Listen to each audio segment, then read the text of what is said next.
Good morning and welcome to Flower Patch. This is April. I've been wanting to do an April tour for you of the back Secret Cottage Garden, and I keep waiting for it to be in better shape. Well, the reality is this month and next month is when I'm really getting things in place, so it's not going to be picture perfect until I get that done. I am trying to incorporate more evergreens, so I have more winter interest and interest this time of year when I have very little blooming. I do plan on incorporating more bulbs like daffodils and whatever, so that I do have something going this time of year if it's as nice as it has been this April. Typically we can have Aprils that are filled with snow and I wouldn't even see the ground until May, and we can also get snows and freezes in May. So I have to be careful what I choose to put in now, because some things could be harmed by a freeze if they're not established enough. But we will take a tour around and forgive anything that's just laying about, because as I said, it's a work in progress. Let's go ahead and start right here beside the studio. This is where I typically start my back garden tours. And I have my little fountain set up right here. It provides a nice trickle sound in the garden. And on the bench here, as I do sit here right now, it's got a geranium and a basket. I'm going to show you this basket. Let me walk over there. I should probably bring you up closer. Move my shovel. This is what I was digging up things with. But this basket, this has ivy in it, and this is wire vine. And I'm training the ivy up over the handle. That will give it something, just a pretty interest point in the garden. I have some stumps that I'm gonna put in the garden, and that'll make like a little display, something of interest, especially this time of year. So let me move the camera some more. Now over here, this area, I'm trying to figure out how to put up something that kind of stops the eye, so you're not looking back at my neighbor's house. When her apple trees fill in, it's not too bad. It provides a backdrop, but right now it's just see-through and I don't like the view. But I don't want to put up a full-fledged fence because I get very little sunlight in this garden because of the tall pines and cedars I'm surrounded with. So I get sunlight through the back of that fence during the evening hours that do help my sun-loving plants. So I didn't want to block that light. So I'm trying to figure out something. I had a jasmine planted there, a regular jasmine that people say, oh, they're invasive, they'll take off. And mine did nothing. So I just didn't like it there. So I'm trying to figure out, I do have a thornless blackberry that I may train up that. And it would have some greenery to block or stop the eye there, but not block all the light. So that's an option. I also have a pretty pink jasmine that's supposed to be hardier here. So we'll see how that goes. I do have a lot of terracotta pots. I purchased a bunch of larger pots because I want all the pots in here to be more uniform. I want the terracotta and the galvanized metal tubs that I use a lot. And just to keep it more, like I said, uniform. I have taken up a bunch of pavers because I'm going to change the way the pathways run through the garden. I didn't like the way it was set up before. It was just too chopped and it just didn't flow well. So I have some red fir bark mulch. I always say that wrong. And I'm going to put down that as my paths until I find out which way I want it laid out. And then I'll probably come back with gravel once it's in set and I know exactly how I want it laid out.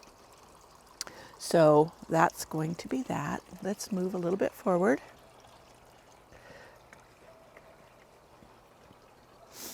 Forgive the bump-de-doo. I'm trying to do this with one hand. So beside the little tool shed right here, I have one of my dwarf Alberta spruces. I was thinking of placing them I have two on each side of my tool shed, and that would give an evergreen, but I could keep them smaller. I could keep them pruned so they wouldn't be too large, and that would be a nice evergreen in here. I also have some golden euonymus that will look pretty in here. I'm still debating on exactly where to put things, and I'm still combating gophers. And you can see my little gopher trap right down there. That was a gopher tunnel I found as I was moving stones, and I put the trap in it. I've had no activity in that tunnel, so that means it's been abandoned. I have already caught one gopher, and it may be the gopher that used this tunnel. So I can collapse the tunnel and maybe safely plant things here that they've been eating. I know I'm going to have a all season long battle. It's not just one gopher here and even onwards, but knowing I have a plan of action is really helping me to feel more comfortable planting pricier plants in the ground. The last couple of years I lost some roses.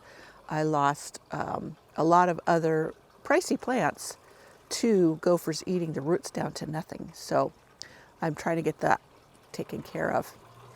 Let me back up a little bit by the bench and you can see from another angle. As I said, there's not a whole lot to see right now. I can only tell you my plans. But as you can see right here, my fountain that I had there, I had a galvanized tub there where that black pot is, and I had the solar fountain in it. We now have cats that are intrepid hunters. Therefore, this was too easy access for them, for the hummingbirds that would come and shower in that fountain. So I put this black pot here. It was gifted to me. I have some lilies in there that will grow in the summer, come up in the summer, I hope. But I'm trying to debate what to put in there. I'm thinking some lemon coral sedum would be really pretty there. And then I could go ahead, I planted caladiums along in here, the ones that can take sun, and I'm really hoping they come up, but I kind of left them in the bag a long time, probably way too long. So I'm not going to hold my breath on that. So I have a contingency plan if they do not come up. But if you look far over there in that arbor bench, that is where I put the fountain, and it's surrounded with potted plants, and the cats can't jump up there to get the birds. So that's where that is at, and I can still enjoy it. I wanted to be able to sit on my bench and view the birds coming to shower in it, and I could do that. Also, I set up a secondary one, and I will turn you around so you can see that one.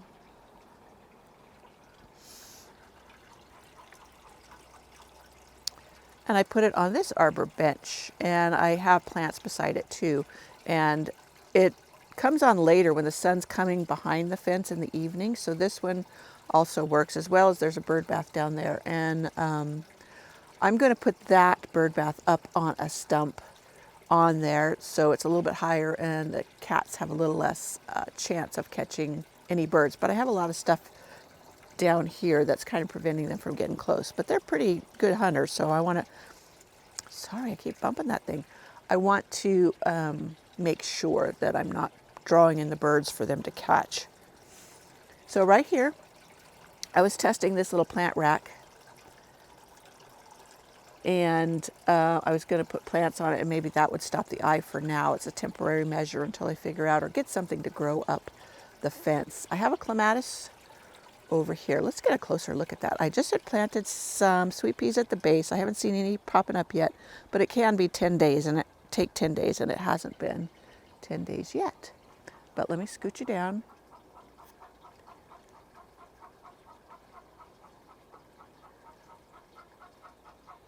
So you can see the clematis coming up here. I think this is HF Young, and it blooms usually one time in early summer.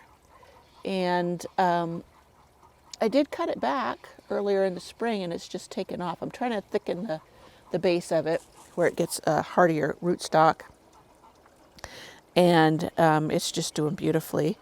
And when it's done blooming, if the sweet peas go ahead and pop up there, looks like I need to water, then they will climb that when the clematis is done, and then provide interest, flowering interest, as well as pretty perfume. And my chickens are announcing they've laid an egg. So let me put you back down. Now over here, I have transplanted a out of the soil because the gophers were eating it. This is Olivia Austin Rose, David Austin Rose. And then this is my grandmother's hat rose. I have them both in here. Yes, you can plant them this close together if you feed them well. In fact, David Austin, they recommend buying 3 of their shrub roses and putting them 18 inches apart, like in a triangular shape. And then you have a really full, lush bush. You don't have to, but that is a way to get some lushness in your shrub roses. And so I didn't have any fear of planting the grandmother's hat with it in this pot. It's got plenty of room. And as I said, you also need to make sure you give it good liquid feed throughout the summer, and that will help it, because roses in pots, the fertilizer or goodness gets leached out as you water, so you do need to fertilize them a little bit more than you would if they're in the ground and have access to the good feed or good soil. So I have my delphiniums are all coming up back there. Let me give you a close-up of that. Those delphiniums were just absolutely the most gorgeous things. I was afraid the gophers would eat them last year, but they did not.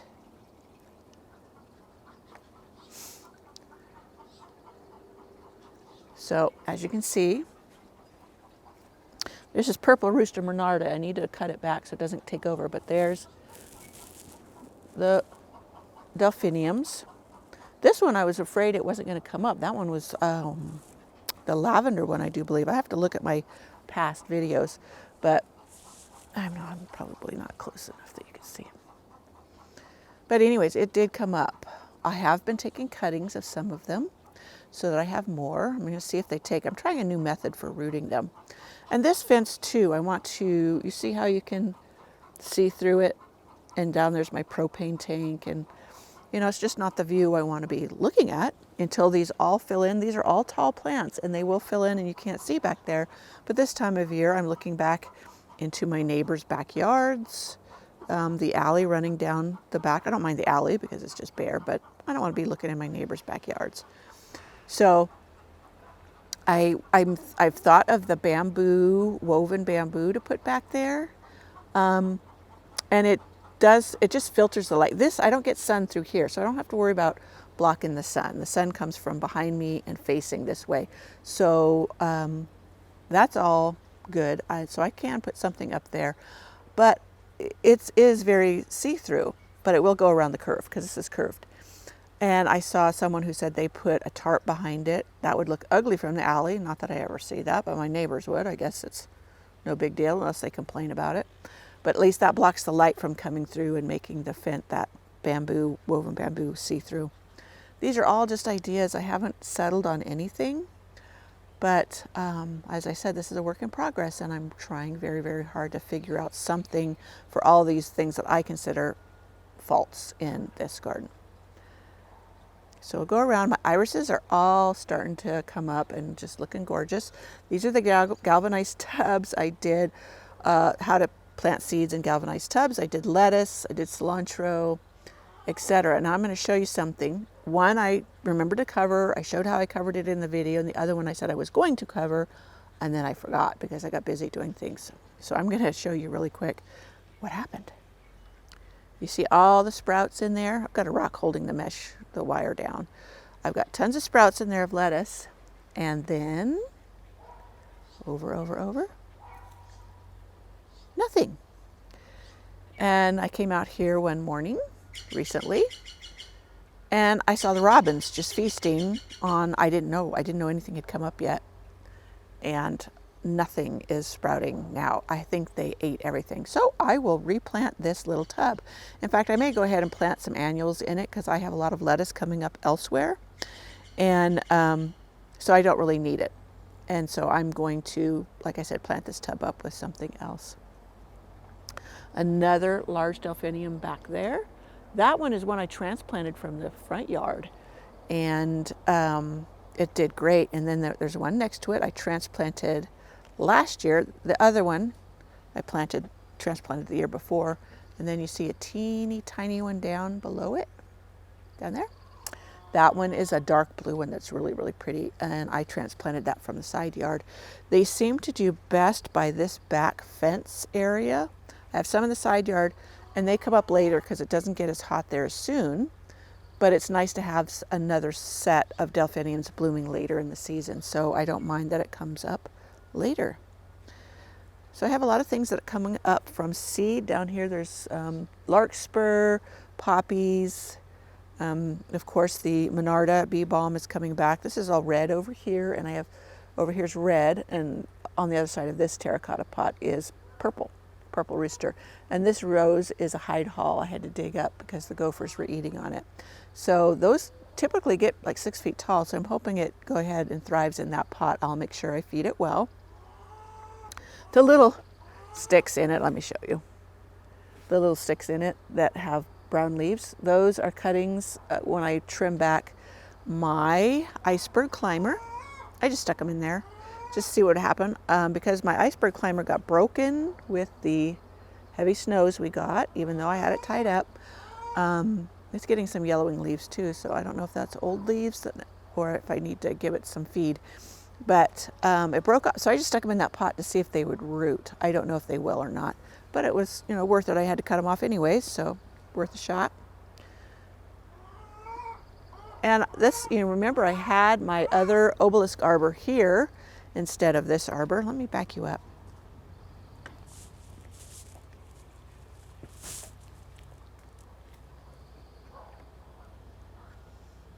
It's gonna be a little crooked, but so this arbor here was an obelisk arbor, and I replaced it with this because I wanted it more of a backdrop between here and the veggie garden. Before I used to walk through there, and it just, to me, I wanted more of a backdrop that hid more of the chicken pen.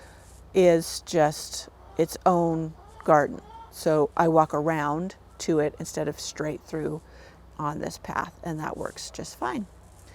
So here's a lot of plants I have stationed down here, ligustrum, and I can't remember, oh, that's heavenly something. Anyways, I like that chartreuse color, so I'm going to be putting those in here. And as I said before, it will provide some winter interest. Let's get you straightened up here. And more delphiniums and all kinds of stuff over, iris and roses, etc. over here. So I think that's as far as the changes made. Let me get over here on the path.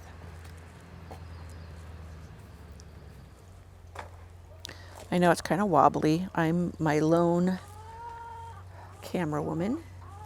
So over in this section, I had dahlias here last year, and I had them in a pot again because of the gophers. They love dahlias, just fair warning. If you have gophers, be careful putting them in the ground. I have a whole new area to put them this coming summer, and it's a lined raised bed, so I don't have to worry about the gophers eating them. But this whole section I'm going to be replanting. I do have a roseanne geranium in here. It's not come up yet. Well, I hope it comes back up. And then irises, etc. But I have a lot of plants to put in here. And I bought some viburnum. I want to put some viburnum in here. This is, let me move this over here where you can see it.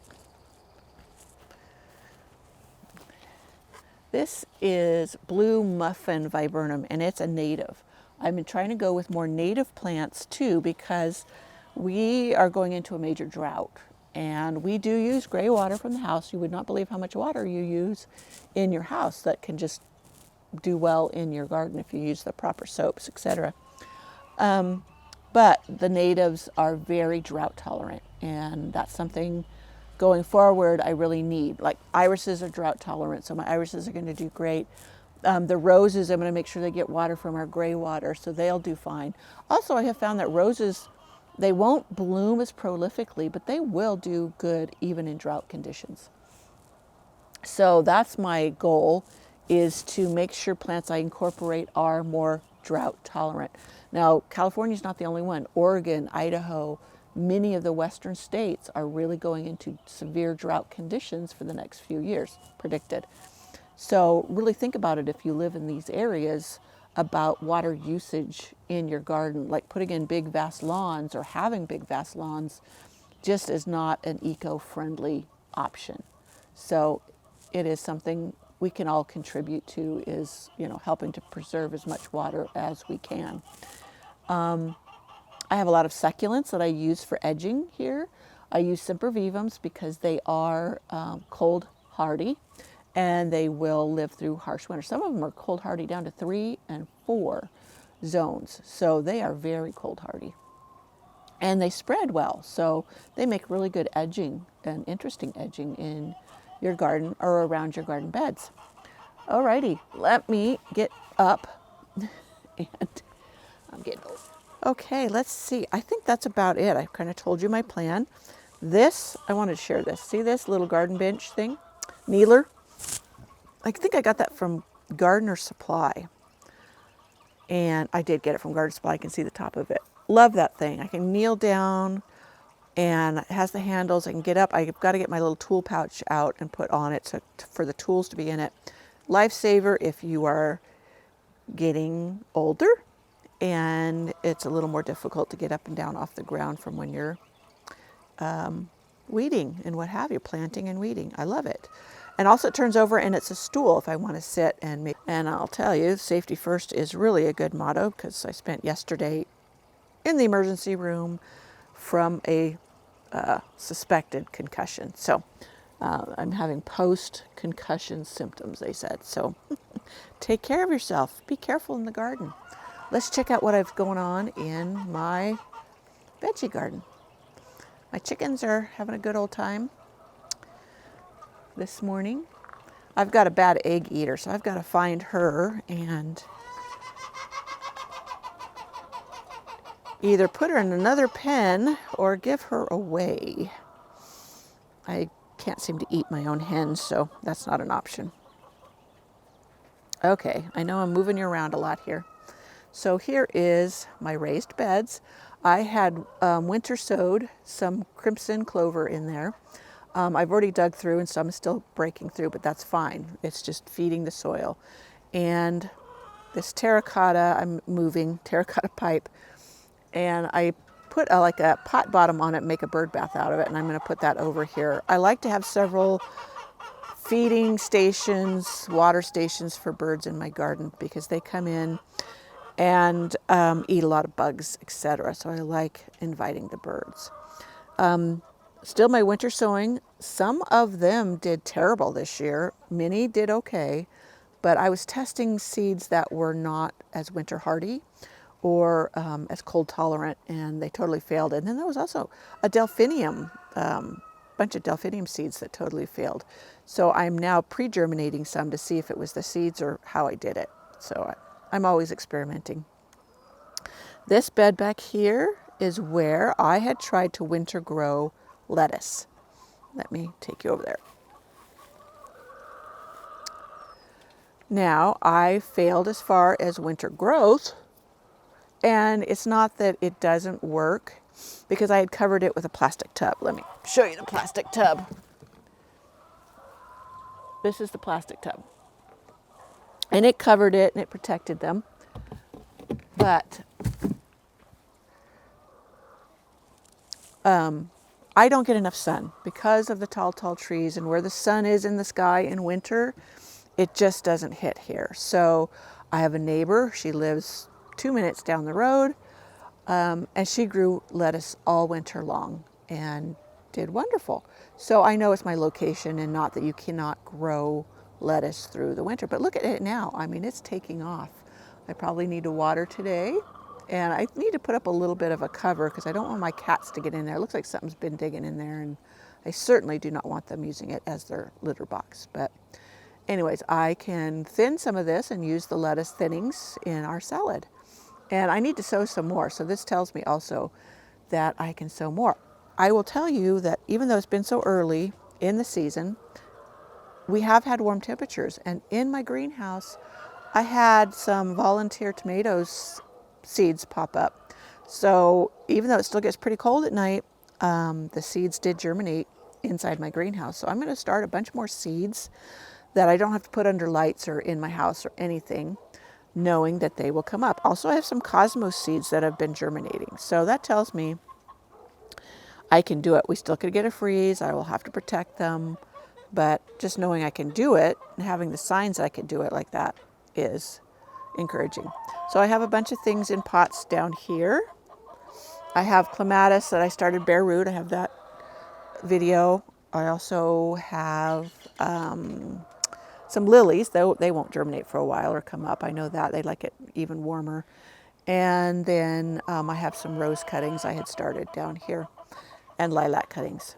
So, and that's pretty much it. I'll show you my greenhouse, the path, oops, sorry, to my greenhouse. I call it the path of pots going into it because that's where I have stuff that I've got in the greenhouse. I bring it out when it's nice, but it's close enough that I could put it all back in the greenhouse if it suddenly turned cold. But most of the stuff is pretty hardy. And it's just staged there until I find places in the garden for it. So my friends, that is the April tour of the gardens back in my back area. I'll have to do a side one and front one. They're both in stages of construction as well. So not a lot to see, but I wanted you to have a record of where it starts. And then as we progress through the season, you can see which direction it goes. And that, my friends, is a tour of the back Secret Cottage Garden in process. This is the April view. As I mentioned before, this could have been under a lot of snow, and that happens a lot for us. This year has been extremely mild and beautiful, 60s and 70s for a high, 40s for a low, which this time of year could easily be 30s. So I've been trying to take advantage of that and have a lot of things coming up that normally would not be this far along. So I hope you enjoyed the tour, and I will be sure to update you as things come along, probably in May. That way you can see a real good progress. I might even do it next week. I don't know. It depends on how everything goes. So I hope to see you in the next video.